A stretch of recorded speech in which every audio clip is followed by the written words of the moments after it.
My friend, once we step into our 60-year-old memory begins to feel a little more delicate than before.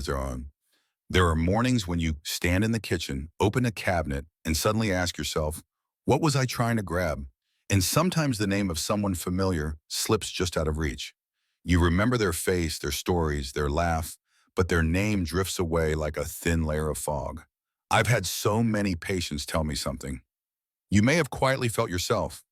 James, I'm afraid that one day I won't remember the important things in my life. And I understand that fear. Memory isn't just a brain function. It's how we hold on to moments, stories, and the people we love.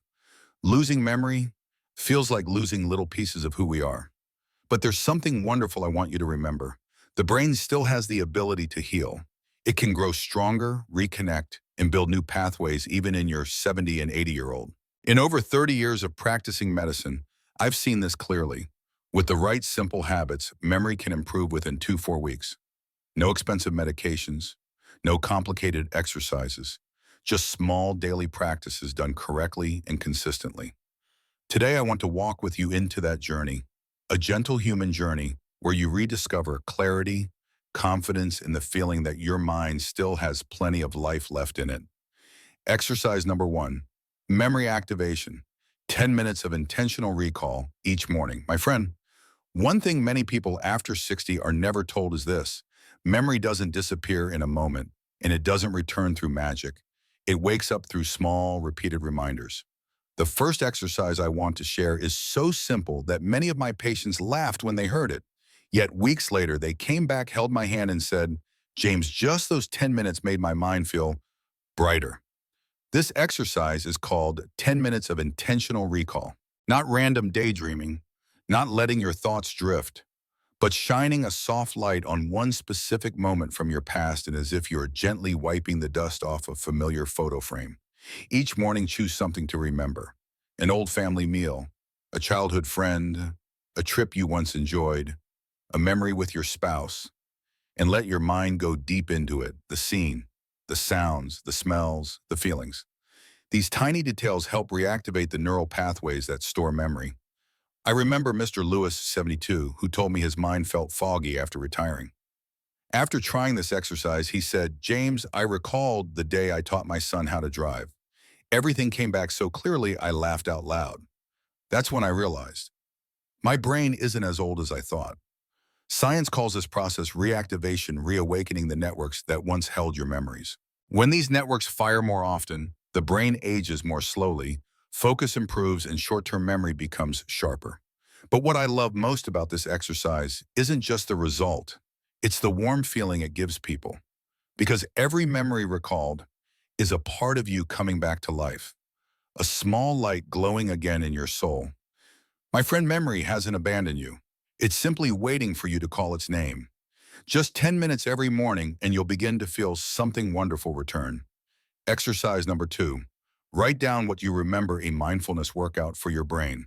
My friend, after more than 30 years working with older adults, I've learned this. The brain doesn't remember through its wrinkles. It remembers through the stories you choose to keep alive each day. And the second exercise, writing down what you remember, is a gentle bridge between memory and awareness. Let me tell you about Mr. Patrick, 74. He came to me saying his memory was falling like autumn leaves. Names, appointments, even conversations with his grandchildren slipped through him like water through his fingers. I asked him, Patrick, have you ever tried writing down what you remember at the end of each day? He chuckled. James, I'm too old for journaling. But he tried anyway. At first, it was just a few simple lines: a meal he enjoyed at lunch, the name of an old friend who called, or a sunset that struck him as unusually beautiful. Nothing more. Yet after 3 weeks, he returned with eyes full of life. James, if I can remember so much more now, it feels like my brain just grew wings. When you write, your brain must focus, organize, reconstruct. It's not just recording, it's reactivating, rebuilding neural pathways that have been sleeping.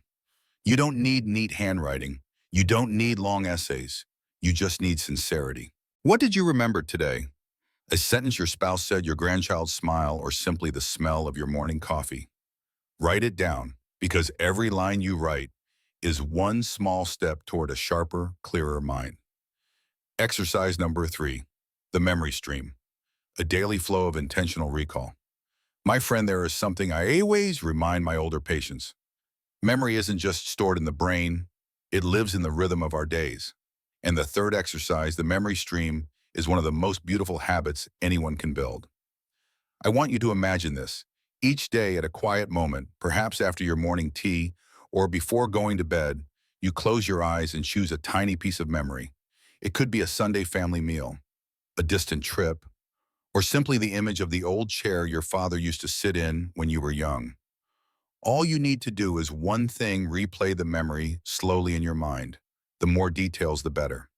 The sounds, the scents, the faces of the people you love. This exercise may sound simple, but to the brain it's like a gentle workout at the gym.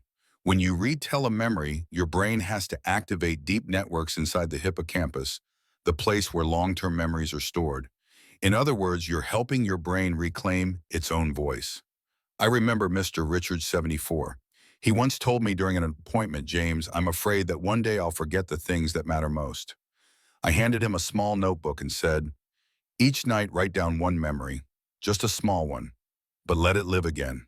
4 weeks later, he returned with eyes filled with emotion. "I don't just remember better now. I feel like I'm living my whole life again." You see, memories don't disappear. They simply fall asleep when we stop touching them. And this exercise, just 5 minutes a day, doesn't only help improve memory. It helps you reconnect with yourself, with your loved ones, and with the moments that shaped who you are today. Try starting tonight, my friend. All it takes is one memory to awaken an entire hillside of time quietly resting inside you. Exercise number 4, intentional recall. A bridge between past and present. My friend, many people after age 60 don't realize this. Memory doesn't fade only because the brain weakens, but because we stop reaching for our memories with intention. The brain is like an old room. If we don't enter it, open the windows, dust the shelves, it slowly becomes dim and unclear. I remember a patient, Mr. Harold, 72. He sat in front of me and said softly, "James, my memories feel like an old book. I know it's still there, but the pages are hard to turn." I looked at him and replied, "Harold, the book just needs to be opened more often. You haven't lost it." The intentional recall exercise is built on that simple truth. Each day, just 5 minutes. Yes, only 5. You sit down and choose one thing to remember as clearly as you can: a face, a street from your youth, an old family meal, a morning when you felt deeply happy, or even the smell of a dish your mother used to make.